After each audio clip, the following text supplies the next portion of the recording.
Bonneville Salt Flats, spiritual home of the world land speed record. I'm lucky enough to hold the world land speed record, 763 miles an hour, faster than the speed of sound.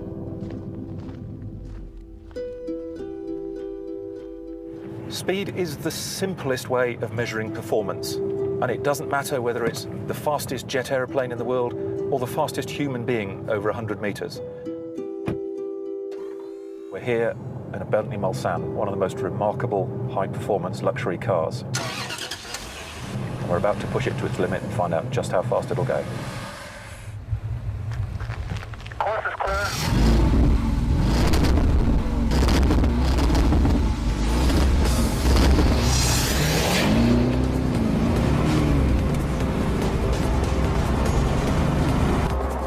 Miles an hour already, and it feels like we're driving across silk. 125, 145. The rear wheels driving along with that huge V8 engine. We're in a golden age of the land speed record right now. The next generation of cars, we're aiming for 1,000 miles an hour.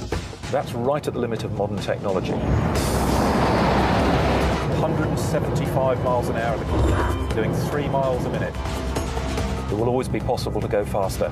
It's going to be progressively more difficult to do it, but surely that's the whole point of pushing back the boundary of human endeavour. 185 miles an hour, the car's still accelerating. The future of outright speed is quite likely to undergo another paradigm shift that none of us can foresee. There will be new technologies in the future, new pioneers to make extraordinary statements.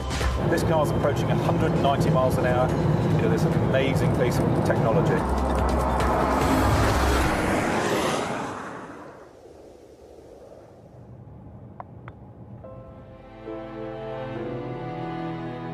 In terms of high-speed cruising, I've never driven a car like this on the salt before. It's quite remarkable.